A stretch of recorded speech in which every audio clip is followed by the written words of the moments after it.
اللہ تعالیٰ نے اپنے بندے شعیب علیہ السلام کے بارے میں فرمایا تھا کہ انہوں نے کہا وما توفیقی الا باللہ علیہ توکلت والیہ انیب، اور میری توفیق تو اللہ کی مدد کے ساتھ ہے، اسی پر میں نے توکل کیا اور میں اسی کی طرف رجوع کرتا ہوں۔ بس دین کے معاملات ہوں یا دنیا کے معاملات ہوں، دونوں طرح کے معاملات کو آسان بنانا، ان کو کر جانا ہمارے ہاتھ میں نہیں ہے، یہ صرف اور صرف اللہ کے ہاتھ میں ہے جو اکیلا ہے، اس کا کوئی شریک نہیں ہے۔ یہ زندگی چونکہ ایک امتحان ہے، اس لیے یہاں پر آسانیوں کے ساتھ تکلیفیں بھی ہوتی ہیں، لیکن یاد رکھیے کہ تنگی کے بعد اللہ تعالیٰ آسانی بھی پیدا فرما دیتا ہے، یعنی ایسا نہیں ہوتا کہ صرف تنگی ہی تنگی ہو، تنگی کے ساتھ ہی آسانی بھی ہوتی ہے۔ فَإِنَّ مَعَ الْعُسْرِ يُسْرًا، إِنَّ مَعَ الْعُسْرِ يُسْرًا، تنگی کے ساتھ آسانی ہے اور مشکل میں آسانی ہے۔ یعنی عام طور پر لوگ سمجھتے ہیں کہ زندگی صرف مشکل ہی مشکل ہے، لیکن اگر ہم غور کریں تو مشکلات میں اللہ تعالیٰ نے بہت سی آسانیاں بھی رکھی ہیں۔ سورۃ الطلاق میں اللہ تعالیٰ فرماتے ہیں لِيُنْفِقْ ذُو سَعَةٍ مِّن سَعَتِهِ وَمَنْ قُدِرَ عَلَيْهِ رِزْقُهُ فَلْيُنْفِقْ مِمَّا آتَاهُ اللَّهُ لَا يُكَلِّفُ اللَّهُ نَفْسًا إِلَّا مَا آتَاهَا سَيَجْعَلُ اللَّهُ بَعْدَ عُسْرٍ يُسْرًا، تاکہ وسعت والا اپنی وسعت میں سے خرچ کرے، اور جس پر اس کا رزق تنگ کیا گیا ہے اسے چاہیے کہ اس میں سے خرچ کرے جو اللہ نے اسے دیا ہے۔ اللہ کسی نفس کو تکلیف نہیں دیتا مگر جتنی اس نے اس کو طاقت دی، ان قریب اللہ تنگی کے بعد آسانی بھی پیدا کر دے گا۔ سورۃ الطلاق کی یہ آیت جو ہے یہ طلاق کے معاملات سے متعلق ہے، یعنی عام طور پر جب کوئی گھر ٹوٹتا ہے تو بہت مشکل پیش آتی ہے، اور اس وقت انسان سمجھتا ہے کہ دنیا اندھیر ہو گئی ہے، لیکن اللہ تعالیٰ کا وعدہ کیا ہے؟ سَيَجْعَلُ اللَّهُ بَعْدَ عُسْرٍ يُسْرًا، کہ تنگی تو ہے، اس وقت مشکل تو ہے، پریشانی تو ہے، لیکن اللہ تعالیٰ اس کے بعد آسانی بھی لے آئے گا۔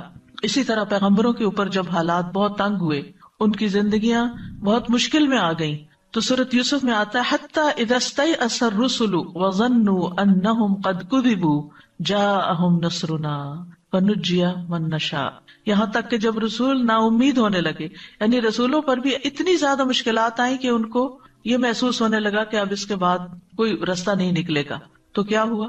لوگوں نے سمجھا کہ ان کے ساتھ جھوٹ بولا گیا ہے کہ تمہارے لیے آسانیاں ہوں گی اور کامیابیاں ہوں گی، تو ان رسولوں کے پاس ہماری مدد آ گئی، پھر جسے ہم نے چاہا عذاب سے بچا لیا۔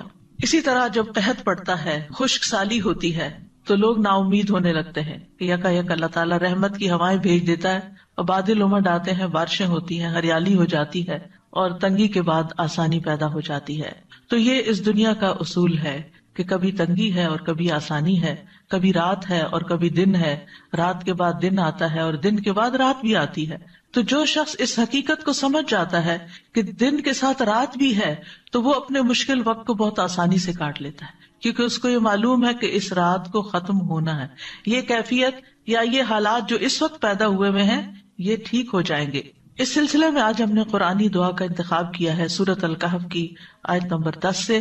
اللہ سبحانہ وتعالیٰ فرماتے ہیں، اس آیت کے بیک گراؤنڈ میں اللہ تعالیٰ فرماتے ہیں، اس سے پہلے کیا آپ نے سمجھا کہ غار اور کتبے والے ہماری عجیب نشانیوں میں سے تھے؟ جب ان نوجوانوں نے غار کی طرف پناہ لی تو کہنے لگے، اے ہمارے رب، ہمیں اپنے پاس سے رحمت عطا کر اور ہمارے لیے ہمارے معاملے میں رہنمائی مہیا فرما۔ ان آیات میں اللہ سبحانہ تعالیٰ نے اصحاب کہف کا قصہ بیان کیا ہے۔ یہ کچھ نوجوان مسلمان تھے، ان کے ساتھ ان کا ایک کتا بھی تھا۔ ان کے ملک کا بادشاہ بت پرست تھا اور لوگوں کو مجبور کرتا تھا کہ سب بت پرست بن جائیں، تو جو لوگ نہیں مانتے تھے ان کے لیے وہ زندگی مشکل کر دیتا، انہیں سخت سزا دیتا۔ تو ان نوجوانوں نے اپنے دین اور ایمان کی حفاظت کی خاطر ہجرت کی، اپنا شہر چھوڑ دیا اور ایک غار میں جا کر پناہ لی، اور پھر اللہ تعالیٰ سے دعا کی کہ اے ہمارے رب، ہمیں اپنے پاس سے یعنی محض اپنے فضل اور اپنی جناب سے کوئی بھی رحمت جو تو چاہے ہمیں عطا فرما۔ جیسے موسیٰ علیہ السلام نے عرض کیا تھا، رب انی لما انزلت الی من خیر فقیر، تو اسی طرح ان نوجوانوں نے بھی اللہ سبحانہ تعالیٰ سے دعا کی کہ یا رب تو ہمارے لیے ہمارے معاملے میں آسانی پیدا کر دے، لہٰذا ان کی دعا قبول کر لی گئی۔ ان کے کانوں پہ ایک پردہ ڈال دیا گیا جس کی وجہ سے غار کے باہر کی آوازیں ان تک نہیں پہنچتی تھی، اور انہیں اللہ تعالیٰ نے ایسا سکون عطا فرمایا کہ لمبی نیند سلا دیا، اور اس طرح انہیں ان کے دشمنوں کے خوف سے اور ان کی پریشانی سے نجات عطا کر کے اطمینان نصیب کیا۔ تو اس واقعے میں ہمارے لیے ایک بہت بڑا سبق ہے کہ جب انسان مشکل وقت میں اللہ سبحانہ تعالیٰ کی طرف رجوع کرتا ہے تو اللہ تعالیٰ اس کے لیے آسانی پیدا کر دیتے ہیں. مشکل یہ ہے کہ جب ہمیں کوئی تکلیف ہوتی ہے تو ہم انسانوں کی طرف دیکھتے ہیں کہ شاید یہ ہمارا مسئلہ حل کر دیں، لیکن انسان تو خود ہماری طرح محتاج ہے. یا ایھا الناس انتم الفقراء الی اللہ واللہ ھو الغنی الحمید. اللہ غنی اور حمید ہے، سارے وسائل اس کے پاس ہیں، وہ قابل تعریف ہے اور وہی مشکلات کو آسان کر سکتا ہے. لہٰذا اصحاب کہف نے مشکل سے بچنے کے لیے سب سے اہم سبب اور سب سے اہم وسیلے کو پکڑا، اور وہ کیا تھا کہ اللہ سبحانہ تعالیٰ کی بارگاہ میں عاجزی، اللہ تعالیٰ سے خوب خوب دعائیں کرنا اور دعاؤں کے ساتھ اللہ کی پناہ لینا. ربنا آتنا من لدنک رحمہ، اے ہمارے رب تو ہمیں اپنے پاس سے رحمت عطا فرما. اور جب انسان صرف اللہ سبحانہ تعالیٰ کی رحمت سے امید لگاتا ہے تو اللہ سبحانہ تعالیٰ اس کی مدد ضرور کرتا ہے، کیونکہ اللہ تعالیٰ دیکھتا ہے کہ میرا بندہ اس وقت اب کرتا کیا ہے. اصل میں کوئی بھی مشکل جو آتی ہے ہماری زندگی میں وہ ہمیں کچھ نہ کچھ سکھا جاتی ہے اور ہمیں اس امتحان سے گزار کر ہمارے درجات کو بلند کرنے کا ذریعہ بنتی ہے. انسان اس کے ذریعے میچورٹی کے لیول پہ پہنچتا ہے، آگے بڑھتا ہے. انسان اپنی عبادت کے ذریعے بھی آگے بڑھتا ہے، لیکن مشکلات پر صبر کر کے، مشکلات کو برداشت کر کے اس کی حکمت اور اس کے اندر کے جوہر جو ہوتے ہیں وہ باہر نکل آتے ہیں. اور جن چیزوں کی طرف اور جن عبادات کی طرف وہ توجہ نہیں کر رہا ہوتا اور اللہ تعالیٰ چاہتا ہے کہ بندہ ان عبادات کی طرف توجہ کرے، تو مشکل وقت میں انسان پھر جب اللہ کی طرف رجوع کرتا ہے تو اللہ تعالیٰ اس کے لیے رہنمائی میسر کر دیتا ہے. اور پھر خاص طور پر آپ دیکھیں کہ ان نوجوانوں کا جو قصہ ہے یہ ہمیں بتاتا ہے کہ ان نوجوانوں کو اللہ تعالیٰ نے ایسی سمجھ دی تھی کہ عین جوانی کے عالم میں انہوں نے اتنی پیاری دعا مانگی کہ ربنا آتنا من لدنک رحمہ. اور کہا جاتا ہے کہ یہ وہاں کے اشرافیہ تھے، ایلیٹ گھرانوں کے بچے تھے، انہوں نے کوئی دنیاوی وسائل اختیار نہیں کیے کہ بادشاہ تک اپروچ کریں اور پھر اپنے آپ کو بچائیں. انہوں نے بادشاہوں کے بادشاہ کو اپروچ کیا، یعنی اللہ رب العزت سے دعا کی. اور پھر جب رحمت آ جاتی ہے نا اللہ تعالیٰ کی تو ہر چیز مل جاتی. لہٰذا اس رحمت کے ذریعے ان کا کھانا پینا، امن و اطمینان، دشمنوں کے خوف سے دوری، سبھی کچھ ان کو میسر آ گیا. اور وہ کہاں پر تھے؟ غار میں تھے. غار میں کوئی کھانا نہیں ہوتا، غار میں کوئی ٹھنڈا کمرہ نہیں ایسا ہوتا کہ اگر گرمی ہے یا کوئی پریشانی اور تکلیف ہے تو وہاں کوئی لائٹ ہوگی. آپ دن میں تو غار میں جا کے پھر بھی بیٹھ سکتے ہیں، لیکن آپ کو یہ پتا بھی رات آنی ہے اور کوئی کیڑا مکوڑا اور کوئی سانپ بچھو بھی آ سکتا ہے. جیسے نبی صلی اللہ علیہ وسلم جب غار ثور میں پناہ لیے ہوئے تھے تو حضرت ابوبکر نے جس سوراخ میں پاؤں رکھا وہاں سے ایک سانپ نے ان کو یا بچھو نے کاٹ لیا تھا. تو اس وقت ان کے آنسو نکلنے لگے تھے، حالانکہ وہ اللہ کے راستے میں تھے، لیکن یہ جو مخلوقات ہیں ان کا شر تو اپنی جگہ موجود ہے. تو اس وقت بھی انہوں نے اف تک نہیں کی اور کوئی شکوہ شکایت نہیں کی. تو یہاں پر آپ دیکھیں کہ ان بچوں نے بھی غار کی طرف پناہ لی اور دعائیں اللہ تعالیٰ سے کی، جس کے نتیجے میں اللہ تعالیٰ نے ان کی دین و دنیا دونوں کی اصلاح کر دی. یعنی شرک میں پڑنے سے بھی بچ گئے اور اس کے ساتھ ساتھ اللہ تعالیٰ نے ان کو ایک نمونہ بنا دیا. اور رشد کہتے ہیں سیدھے رستے کی طرف ہدایت حاصل کرنا اور اس پہ قائم رہنا، یعنی ہدایت مل بھی جانا اور پھر ہدایت پہ قائم رہنا، اور یہ الغی کی اپوزٹ ہوتا ہے. تو بہرحال انہوں نے ایسے اسباب اختیار کیے جو ان کی دعا کی قبولیت کا سبب بنے، اور وہ یہ کہ انہوں نے کسی انسان پہ بھروسہ نہیں کیا، نہ اپنی ذات پہ بھروسہ کیا، نہ کسی اور مخلوق پہ بھروسہ کیا، بلکہ عاجزی اور انکساری کے ساتھ اللہ تعالیٰ سے اپنے معاملات کی آسانی کا سوال کرتے رہے. اور کوشش کے بعد اللہ پہ جب بھروسہ کیا اور دعا مانگی تو اللہ تعالیٰ نے دعا قبول کر لی. 3 چیزیں نظر آتی ہیں: کوشش، اعتماد، بھروسہ، یقین اور دعا. اور اللہ تعالیٰ نے مشکل آسان کر دی. مشکلات کیوں آتی ہیں؟ اگر دیکھا جائے تو یہ دنیا کی زندگی اٹ سیلف ایک آزمائش ہے. اللہ تعالیٰ فرماتے ہیں ام حسبتم ان تدخلوا الجنۃ ولما یعلم اللہ الذین جاہدوا منکم ویعلم الصابرین. کیا تم سمجھتے ہو کہ تم یوں ہی جنت میں داخل ہو جاؤ گے، یعنی بغیر کسی مشکل سے گزرے ایسے ہی جنت میں چلے جاؤ گے؟ حالانکہ ابھی تو اللہ نے تم میں سے ان لوگوں کو جانا ہی نہیں جنہوں نے جہاد کیا، اور نہ ان کو جو صبر کرنے والے ہیں.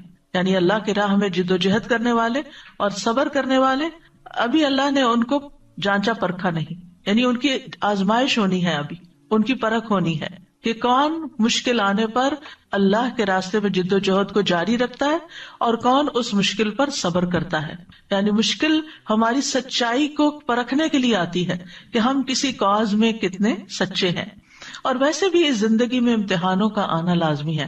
اللہ تعالیٰ نے پہلے سے ہی بتا دیا وَلَنَبْلُوَنَّكُمْ بِشَيْءٍ مِّنَ الْخَوْفِ وَالْجُوعِ وَنَقْصٍ مِّنَ الْأَمْوَالِ وَالْأَنفُسِ وَالثَّمَرَاتِ وَبَشِّرِ الصَّابِرِينَ الَّذِينَ إِذَا أَصَابَتْهُمْ مُصِيبَةٌ قَالُوا إِنَّا لِلَّهِ وَإِنَّا إِلَيْهِ راجعون اولئک علیہم صلوات من ربہم ورحمہ واولئک ھم المہتدون.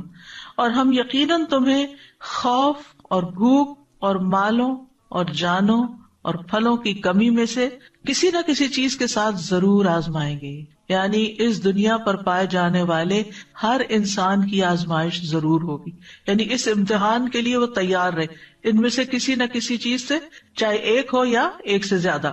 پھر فرمایا ہم نے ان لوگوں کی آزمائش کی جو ان سے پہلے تھے, سو اللہ ہر صورت میں ان لوگوں کو جان لے گا جنہوں نے سچ کہا, اور ان کو بھی جو جھوٹے ہیں. یعنی کون سچے ہیں, اللہ کے وعدوں پہ یقین رکھتے ہیں, اور کون صرف زبانی کلامی یہ بات کرتے ہیں اور ایمان ان کے دلوں میں نہیں اترا. یعنی اللہ سبحانہ وتعالیٰ آزمائیں گے, اور صبر کرنے والوں کو خوشخبری دے دیجئے. وہ لوگ جب انہیں کوئی مصیبت آتی ہے تو وہ کہتے ہیں بے شک ہم اللہ کے لیے اور بے شک ہم اسی کی طرف لوٹ کے جانے والے ہیں. یہ وہ لوگ ہیں جن پر ان کے رب کی طرف سے کئی مہربانیاں ہیں اور بڑی رحمت ہے, اور یہی لوگ ہدایت پانے والے. تو اس سے پتہ یہ چلتا ہے کہ انسان کو جب کوئی مصیبت آتی ہے تو پھر انسان کے دو رویے ہوتے ہیں. ایک یہ کہ اللہ تعالیٰ سے دور ہو جائے, اللہ تعالیٰ سے ناراض ہو جائے, اور ایک رویہ یہ ہے کہ انسان اللہ ہی کی طرف پلٹے اور اللہ سبحانہ تعالیٰ سے مدد مانگے. اور مدد مانگنے والوں کے لیے اللہ تعالیٰ کی مدد آ جاتی ہے, ان پر ان کے رب کی طرف سے صلوات یعنی مہربانیاں نازل ہوتی ہیں اور رحمت نازل ہوتی ہے. یعنی طرح طرح کے وینیوز کھلتے ہیں ان کے لیے خیر اور بھلائی کے. یعنی ایک مشکل ضرور آتی ہے لیکن ان مع العسر یسرا, اس مشکل کے ساتھ آسانی بھی ہوتی ہے. اور وہ آسانیاں انسان کو بعض اوقات نظر نہیں آتی, محسوس نہیں ہوتی, لیکن اگر انسان اللہ کا یہ وعدہ جان لے کہ یرید اللہ بکم اليسر ولا یرید بکم العسر, اللہ تعالیٰ تمہیں تنگ نہیں کرنا چاہتا, اللہ تعالیٰ دراصل تمہارے لیے آسانی چاہتا ہے, لیکن آسانی مشکل کے ساتھ آتی ہے. مثال کے طور پر آپ دیکھیں, آج کل آپ نے روزے رکھے ہوئے, آپ کو مشکل تو ہے, یعنی ایسے وقت میں کھانا پڑتا ہے جب آپ کھاتے نہیں ہیں, وہ کھانا مشکل ہوتا ہے. ایسے وقت میں جاگنا پڑتا ہے جب آپ جاگتے نہیں, آپ کو سونا ہوتا ہے اور آپ کو جاگنا پڑتا ہے. آپ کا جب کھانے کو دل چاہتا ہے, سب کچھ ہوتے ہوئے بھی آپ کھا نہیں سکتے. یعنی طرح طرح کی روزے کے ساتھ مشقتیں وابستہ ہیں, لیکن آسانی کتنی, سارا دن کچن صاف ستھرا ہے, کتنا کام کم ہو گیا. حیران ہوتی ہوں کہ کتنا ٹائم بچ گیا, کتنی ایفرٹ بچ گئی. اور اس کے ساتھ انسان کا اپنا وجود جو ہلکا پھلکا ہے, جب اس کو فکر ہی نہیں, نہ کھانے کی فکر ہے نہ پینے کی فکر ہے, جب دھیان ہی ہٹا ہوا ہے اس طرف سے, تو پھر اس کی توجہ, اس کا فوکس کسی اور چیز کی طرف. پھر جب کم کھاتا ہے تو جسم ایکٹیو ضرور ہوتا ہے, اور اس ایکٹیونیس کی وجہ سے انسان کا چلنا پھرنا, سانس لینا اور بہت سے کام کاج کرنا بہت آسان ہو جاتا ہے. پھر اس کے ساتھ یہ کہ عبادت کی جو لذت نصیب ہوتی, قرآن پڑھنے کی, دعا کرنے کی, اللہ سبحانہ تعالیٰ کا ذکر کرنے کی, تسبیح کرنے کی, وہ بھرے پیٹ تو ہوتی نہیں. پھر اسی طرح انسان اگر کچھ سیکھتا یا سکھاتا ہے تو وہ بھی اس کے لیے آسان ہو جاتا ہے, اور دل میں ایک سکون کی اور راحت کی جو کیفیت ہوتی ہے وہ بھی ناقابل بیان ہے. تو ایک آپ نے منہ بند کیا نا, کھانا بھی نہیں چھوڑا ہے, یا تھوڑی سی نیند قربان کی ہے, لیکن کتنی آسانیاں ہیں ساتھ اگر انسان ان کے اوپر غور کرے, ان کی طرف توجہ کرے. رسول اللہ صلی اللہ علیہ وسلم نے فرمایا تھا ان ھذا الدین یسر, یہ دین آسان ہے.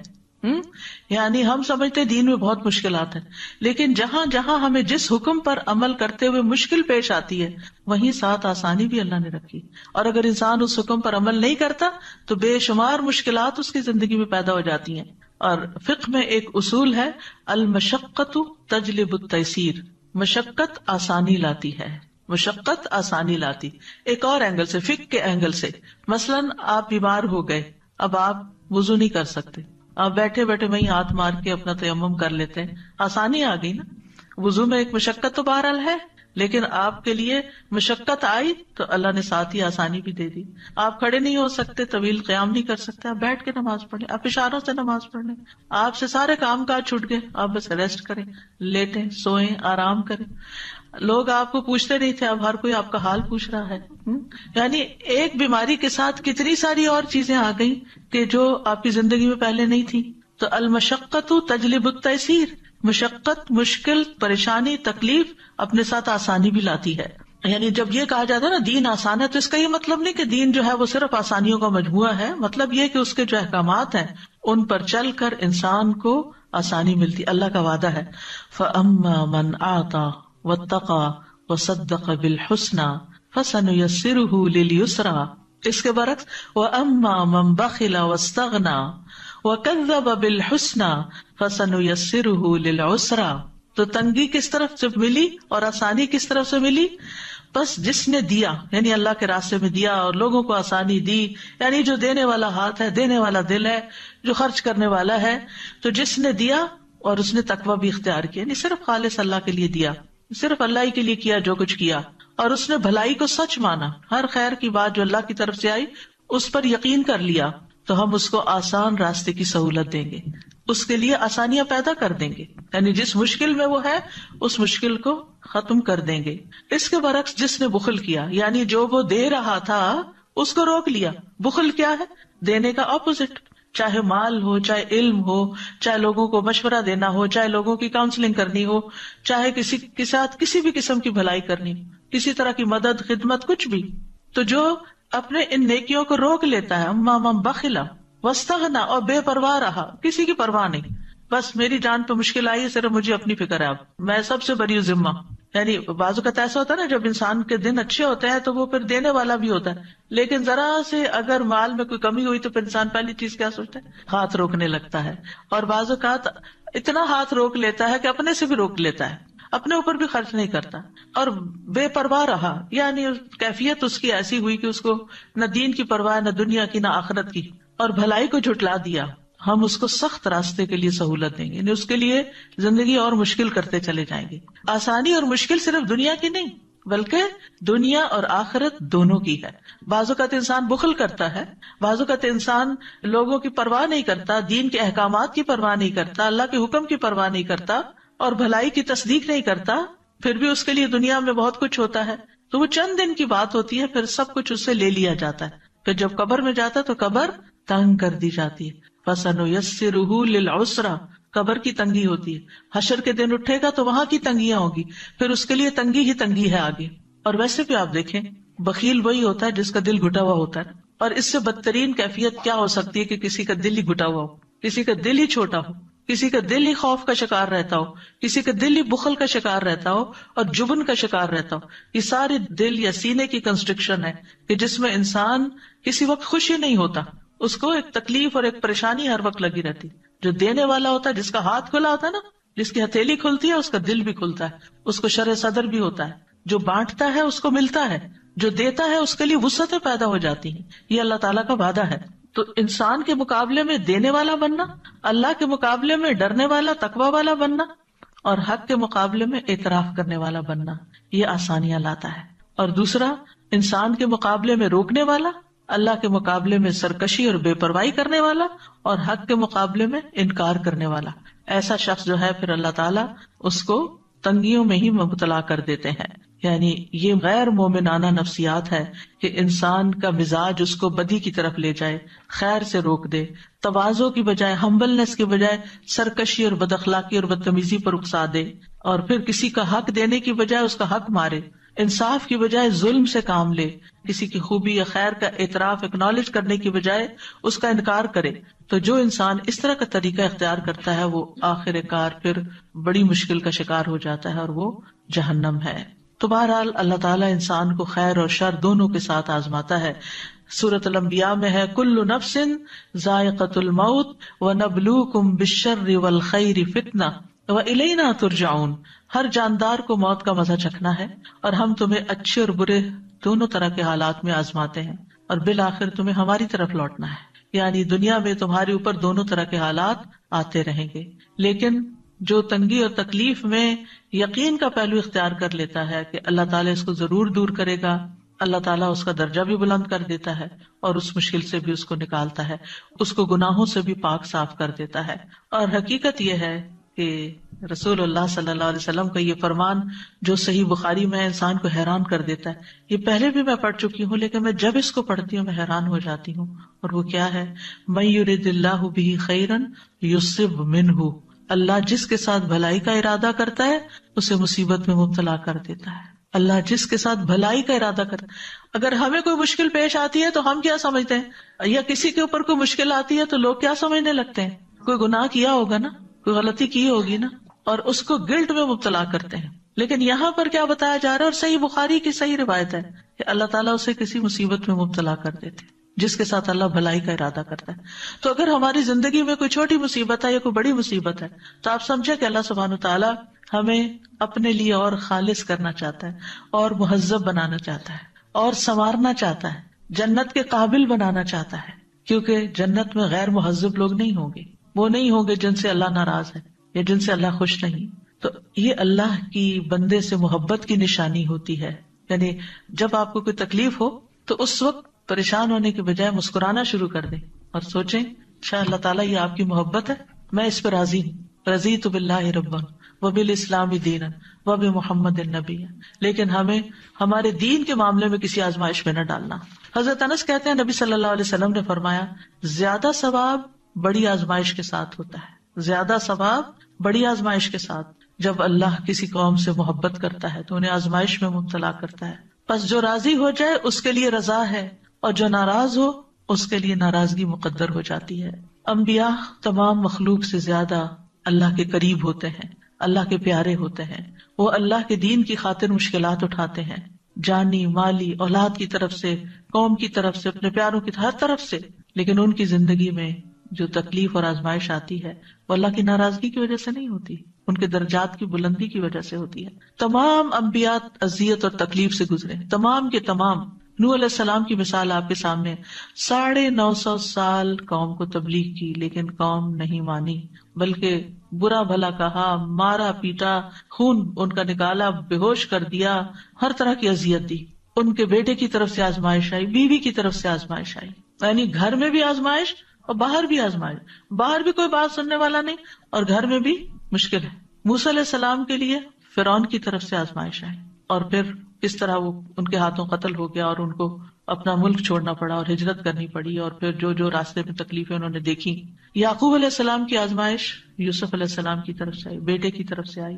یوسف علیہ السلام کی زندگی میں ایک نہیں کئی آزمائشیں آئیں, آپ سب جانتے ہیں. بالآخر جیل میں جا پہنچے, یعنی وہ تمام چیزیں جن سے انسان بچنا چاہتا ہے وہ سب ان کی زندگی میں ہوتی گئیں. لیکن اللہ سبحانہ تعالیٰ نے پھر انجام کیسا کیا. ایوب علیہ السلام کی آزمائش بیماری کی صورت میں آئی.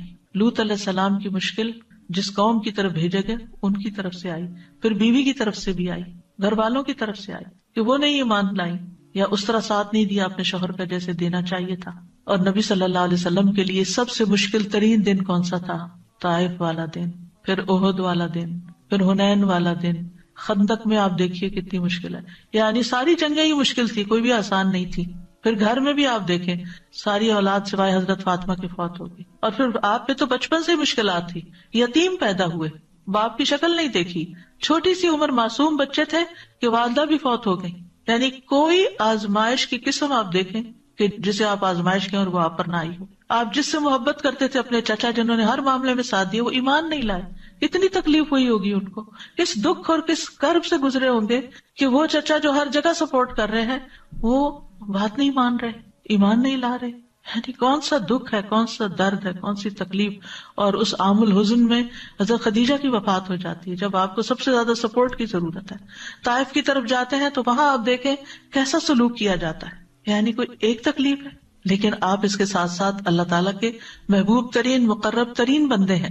پھر آپ کی ازواج پر بھی مشکلات آئیں. حضرت عائشہ پر جو مشکل آئی, جس طرح ان پر الزام لگایا گیا اور کس طرح انہوں نے صبر کیا, اور پھر کس طرح بالکل جب حالات تنگ ہو گئے آخری وقت میں, نہ والدہ کوئی حمایت کر رہی تھی اور نہ ہی والد کی طرف سے کوئی پیار کے کلمات ملے اور نہ ہی نبی صلی اللہ علیہ وسلم کی طرف سے کوئی بہت حوصلہ افزائی ملی. یوں لگتا تھا جیسے تکلیف کی شدت میں حواس کھو بیٹھی ہیں, اور وہ کہنے لگی میں اپنی اور آپ لوگوں کی مثال یوسف کے والد کے سوا نہیں پاتی. ان کو نام بھی بھول گیا حضرت یعقوب کا اس وقت, یعنی سخت پریشانی کے عالم میں, جب انہوں نے کہا تھا فصبر جمیل واللہ المستعان علی ما تصفون, صبر بہتر ہے اور اللہ ہی میرا مددگار ہے ان سب باتوں میں جو تم بیان کر رہے. پھر کیا ہوا؟ پھر اللہ نے آسمان سے وحی اتاری جو قیامت تک پڑھی جاتی رہے گی. وہ تکلیف کی حالت تو ختم ہو گئی, وہ آزمائش تو چلی گئی, لیکن جو نعمت ملی وہ ہمیشہ کے لیے اس قدر عزت افزائی اور پھر آپ دیکھیے کہ پچھلی امتوں پر بھی بڑی آزمائشیں آئیں. اللہ تعالیٰ فرماتے ام حسبتم ان تدخلوا الجنۃ ولما یأتکم مثل الذین خلوا من قبلکم مستهم البأساء والضراء وزلزلوا حتى يقول الرسول والذین آمنوا معه متى نصر اللہ الا ان نصر اللہ قریب. کیا تم نے سمجھ رکھا ہے تم یوں ہی جنت میں چلے جاؤ گے؟ یعنی ہم میں سے ہر شخص جنت کا سوال کرتا ہے، جنت مانگتا ہے، جبکہ ابھی تمہیں اس جیسی تکلیف تو پیش ہی نہیں آئی جو تم سے پہلے لوگوں پر گزری. یعنی اگر دیکھا جائے تو ہم نے اپنے ایمان اور دین میں ایسی کوئی مشکل نہیں دیکھی. ٹھیک ہے مشکلات چھوٹی بڑی آتی رہی ہیں، لیکن یہ تکلیفیں جو پہلے لوگوں پر ان کو سختیاں اور تکلیفیں پہنچی اور وہ ہلا مارے گئے، یہاں تک کہ رسول اور وہ لوگ جو ان کے ساتھ ایمان لائے تھے پکار اٹھے کب آئے گی اللہ کی مدد. سنو بے شک اللہ کی مدد قریب ہے. یعنی اللہ تعالیٰ آزماتا ضرور ہے لیکن مدد بھی اسی کی طرف سے آتی. تو اگر ہم چاہتے ہیں کہ زندگی میں آسانیاں پیدا ہوں تو پھر سب سے پہلے تو اپنی مشکل کو، اپنی آزمائش کو کسی ایسے شخص کی آزمائش کے ساتھ کمپیئر کرنا چاہیے جو ہم سے زیادہ تکلیف میں گزرا ہو. ہمیں اپنی مشکل آسان نظر آئے گی. یعنی اگر ہمیں اپنی زندگی میں کوئی تکلیف نظر آتی ہے نا تو نبی صلی اللہ علیہ وسلم کی تکلیفوں کو یاد کر لیں. آپ کو لگے گا آپ جنت میں ہیں، آپ کو اپنی مشکل ہی نظر نہیں آئے گی. دوسری بات یہ کہ ایمان اور عمل صالح، اللہ تعالیٰ کا وعدہ ہے وَأَمَّا مَنْ آمَنَ وَعَمِلَ صَالِحًا فَلَهُ جَزَاءً الْحُسْنَى وَسَنَقُولُ لَهُ مِنْ أَمْرِنَا يُسْرًا. اور رہا وہ جو ایمان لایا اور اس نے نیک عمل کیا تو اس کے لیے بدلے میں بھلائی ہے، اور ان قریب ہم اسے اپنے کام میں سے سراسر آسانی کا حکم دیں گے، یعنی اس کے لیے آسانی پیدا کر دیں گے. سورۃ نحل میں آتا ہے من عمل صالحا من ذکر او انثى وهو مؤمن فلنحيينه حیاتا طیبہ ولنجزینہم اجرہم باحسن ما كانوا يعملون. جو شخص بھی نیک عمل کرے، خواہ مرد ہو یا عورت، یا عورت کا الگ نام لیا گیا ہے، عام طور پر مرد کا ذکر کر کے عورت کو ساتھ ہی شامل کر دیا جاتا ہے. فرمایا جو نیک عمل کرے گا بشرطے کہ وہ مومن ہو، ہم اسے ضرور پاکیزہ زندگی بسر کرائیں گے، اس کو اچھی زندگی دیں گے، یعنی اس دنیا میں بھی اچھائی دیں گے، اور آخرت میں ان کے بہترین اعمال کے مطابق یعنی جس درجے کے عمل ہوں گے انہیں ان کا اجر عطا کریں گے. یہ اللہ کا وعدہ ہے، اور اللہ کا وعدہ کبھی بھی جھوٹا نہیں ہو سکتا. اللہ کا وعدہ ہمیشہ سچا ہی ہوتا ہے. ابن تیمیہ رحمہ اللہ کہتے ہیں اطاعت کا انجام دنیا اور آخرت کی سعادت اور بھلائی ہے. وہ کہتے ہیں مخلوقات میں سے سب سے زیادہ خوش نصیب وہ ہے جو اللہ کی عبادت اور اطاعت میں سب سے بڑھ کے ہوتا ہے، سب سے آگے ہوتا ہے. وہ کہتے ہیں کہ بندے کی سعادت یہ ہے کہ اسے جس چیز کا حکم دیا گیا ہے وہ انجام دے، اور جس چیز سے منع کیا گیا ہے وہ چھوڑ دے، یعنی اللہ کا بندہ بن جائے. ابن قیم کہتے ہیں اللہ رب العالمین ارحم الراحمین، قدرت رکھنے والوں میں سب سے بڑا قدرت رکھنے والا ہے، اور اس کی سعادت صرف اس کی اطاعت سے حاصل ہو سکتی ہے. یعنی اگر آپ چاہتے ہیں کہ تکلیف دور ہو تو اطاعت کے کاموں میں اور زیادہ آگے بڑھیں، پیچھے نہ رہیں. کل ہی میری کسی سے بات ہو رہی تھی تو ریسنٹلی ان پہ کوئی تکلیف آ گئی تو میں نے حال چال پوچھا تو کہنے لگے کہ پتہ ہی نہیں چل رہا کہ رمضان آیا. پریشانی نے ایسا دماغ کو گھما دیا ہے کہ رمضان کی جو روحانیت ہے وہ محسوس ہی نہیں ہو رہی. تو ہوتا یہ ہے کہ ایک آزمائش جب آتی ہے نا تو انسان کے دین کو خطرہ لاحق ہو جاتا ہے، دین میں اور پیچھے چلا جاتا ہے، دین کی روح نکل جاتی. تو اللہ سبحانہ وتعالیٰ ایسی کسی مشکل میں نہ ڈالے کہ جب ہمارا دین کی چولیں ڈھیلی پڑنے لگی. میں نے ان سے کہا کہ آپ یہ دعا پڑھیں. کہنے لگے تو دعائیں بھول گئی ہیں کہ کون سی کس وقت پڑھتے ہیں. بعض اوقات انسان اتنا پریشان ہوتا ہے کہ اس کو اسی لیے فرمایا کہ والعصر ان الانسان لفی خسر الا الذین آمنوا وعملوا الصالحات وتواصوا بالحق وتواصوا بالصبر. تکلیف کے وقت ایک دوسرے کو حق اور صبر کی ضرورت ہوتی، یعنی جب کوئی شخص کسی پریشانی میں ہو تو اس کو تنہا نہ چھوڑا جائے بلکہ اس کو یاد دہانی کرائی جائے، اچھا اب یہ پڑھ لو، اب یہ پڑھ لو، اب یہ کر لو، اب یہ کر لو. پھر اس کے بعد یہ ہے ابن قیم کہتے ہیں کہ اللہ کے وہ احکامات اور اس کا وہ حق جو اس نے اپنے بندوں پر واجب ٹھہرایا ہے، اور وہ شرعی احکامات جو اس نے ان کے لیے مشروع کیے ہیں، یہ آنکھوں کی ٹھنڈک ہے، دلوں کی لذت ہے، روح کی نعمتیں ہیں اور اس کی خوشیاں ہیں، اور اسی کے ساتھ روحوں کی سعادت ہے کہ انسان تکلیف کے وقت اور زیادہ اللہ کی عبادت کی طرف متوجہ ہو جائے. پھر ہے اللہ تعالیٰ کا تقوی اختیار کرنا، صرف اللہ سے ڈرنا.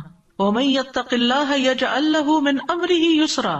جو اللہ سے ڈرے گا اللہ اس کے لیے اس کے کام میں آسانی پیدا کر دے گا، اللہ تعالیٰ اس کا کام آسان کر دیں گے. اس کا مطلب کیا ہے؟ اس کا مطلب یہ ہے کہ جب اللہ کا تقوی آئے گا نا تو عموماً آپ دیکھیں کہ جو ہمیں تکلیف اور پریشانیاں ہوتی ہیں نا، یا مال کی طرف سے آتی ہیں، یا اولاد کی طرف سے آتی ہیں، یا باقی انسانوں کی طرف سے، چاہے کوئی بھی انسان ہو، اسپاؤز ہو یا کوئی فرینڈز ہو یا کوئی کلیگز ہو یا پارٹنرز ہو، یعنی کسی کی طرف سے بھی آ جاتی ہے. پھر جب تکلیف آتی ہے نا، سب سے پہلے تو اللہ تعالیٰ سے رابطہ کمزور، اس سے بدگمانی ہونے لگتی، اور میرے اوپر یہ کیوں مسئلہ آ گیا، باقی تو سب لوگ خوش ہیں.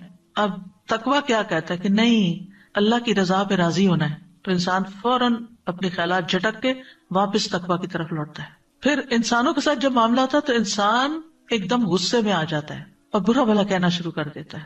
یعنی انسان کی مرضی کے خلاف جب کوئی چیز ہوتی ہے تو انسان مشتعل ہو جاتا ہے، مشتعل شعلے سے یعنی بھڑک اٹھتا ہے. پھر اس کی زبان پہ قابو نہیں رہتا، پھر اس کے جسچرز پہ قابو نہیں رہتا، یعنی اس کے جو سارے ایکشنز ہوتے ہیں وہ بالکل اللہ کی ناپسند کے ہو جاتے ہیں. اور بعض اوقات انسان ظلم کرنے لگتا ہے. کسی نے آپ کو ایک مارا نا تو آپ کا دل ٹھنڈا نہیں ہوتا جب تک آپ 2 نہ مار لیں. اب آپ نے اگر 2 ماری، ایک تو آپ کا بدلہ ہو گیا اور ایک آپ کے خلاف لکھا گیا.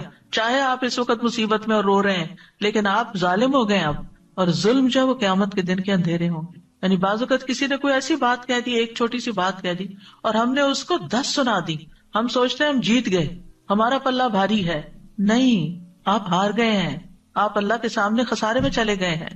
آپ نے اپنی زبان کھول دی ہے، آپ ذلیل و رسوا ہو جائیں گے، کیونکہ زبان ہی انسان کو عزت کے مقام پہ پہنچاتی ہے اور زبان ہی انسان کو ذلیل و خوار کرتی ہے. اور اس کے نتیجے میں کیا ہوتا ہے، مثلا بزنس میں 2 شریک ہیں یا 2 پارٹنر، 2 کولیگز ہیں. اب اگر ان کی آپس میں کوئی انبن ہوئی ہے اور ایک دوسرے کو ذلیل کیا ہے تو اس میں آپ دیکھیں کہ جتنے ان کے مل کے ترقی کرنے کے چانسز ہے، سارے چانسز ختم ہو گئے. اب وہ جو اکٹھا کام کر رہے تھے وہ الگ ہو گیا، وہ الگ ہوا تو کئی اور مسائل کھڑے ہو گئے. اسی طرح بہت سے لوگ جیسے ہسبینڈ وائف ہوتے ہیں، بہت کیسز میں دیکھا گیا ہے کہ جب غصے میں طلاق تک بات پہنچ گئی. مجھے اتنی حیرت ہوتی ہے، بیچاری خواتین بعض اوقات روتی ہوئی پوچھتی ہیں کہ چھوٹی سی بات تھی تو میرے ہسبینڈ نے یہ بول دیا، اب کیا طلاق ہو گئی ہے؟ یا وہ اگر یہ بھی کہہ دیتے نا کہ میں تمہیں چھوڑ دوں گا تو وہ اس پہ بھی پریشان ہوتی ہے کہ کہیں شاید ہمیں طلاق ہو گئی، کیونکہ ہمارے معاشرے میں جہالت ہے، ان کو پتہ ہی نہیں کہ کس لفظ سے طلاق ہوتی ہے کس سے نہیں ہوتی. اور بعض لوگ پھر صرف گلٹ میں زندگی گزارتے رہتے ہیں، کیا پتا طلاق ہو چکی ہو، کیا پتا یہ ہو چکا ہو، وہ ہو چکا. ایسے میں خاص طور پر گھریلو معاملات میں اگر شوہر غصے میں ہے تو بیوی کو کیا چاہیے، خاموشی اختیار کر لے، جگہ بدل لے، آگے پیچھے ہو جائے، تاکہ جو شیطان نے آگ بھڑکائی ہے وہ ٹھنڈی ہو جائے. اور اسی طرح اگر بیوی غصے میں آ گئی ہے تو شوہر کو چاہیے کہ گھر سے یا تو باہر چلا جائے یا کوئی اور کام شروع کر دے، کیونکہ بعض اوقات سامنے بھی ہوتا ہے تو پھر وہ ایک دوسرے کو بولتے کیوں نہیں، بولو تم بھی لڑو تاکہ اور میدان گرم ہو. تو اس سے پھر یہ ہے کہ معاملات مزید خراب، ایک دوسرے کی رسپیکٹ چلی جاتی، عزت چلی جاتی، محبت چلی جاتی ہے، یعنی دل دور ہونے لگتے ہیں. بعض اوقات لوگ قریب رہ رہے ہوتے ہیں اور ان کے دل دور ہو جاتے ہیں، اور وہ کسی اور کی وجہ سے نہیں ہوتے، وہ اپنی غلطی کی وجہ سے ہوتے ہیں. یعنی خود ہم ایسی حرکتیں کر جاتے ہیں کہ جس کی وجہ سے دوسروں کی نگاہوں میں گر جاتے ہیں. تو اس لیے بہت ضروری ہے کہ اللہ کا تقوی اختیار. صرف اللہ کا تقوی آتا ہے کہ جو بندے کو روک لیتا ہے، اس کی زبان کو روک لیتا ہے، اس کے ہاتھ کو روک لیتا ہے، اس کے کسی غلط ایکشن کو روک لیتا ہے. پھر اللہ تعالیٰ کا فرمان ہے وَمَن يَتَّقِ اللَّهَ يَجْعَل لَّهُ مَخْرَجًا، اور جو اللہ سے ڈرے گا اللہ اس کے لیے تنگی سے نکلنے کا رستہ بنا دے گا. اور یہ بھی تقوی کے ساتھ ہی ہے.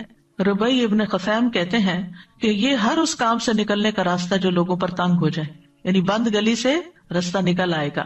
پھر یہ کہ مشکل حالات میں اللہ پر ہی توکل کرنا چاہیے. سورۃ طلاق میں آتا ہے وَمَن يَتَوَكَّلْ عَلَى اللَّهِ فَهُوَ حَسْبُهُ إِنَّ اللَّهَ بَالِغُ أَمْرِهِ قَدْ جَعَلَ اللَّهُ لِكُلِّ شَيْءٍ قَدْرًا، اور جو شخص اللہ پر بھروسہ کرے وہ اس کو کافی ہو جاتا ہے.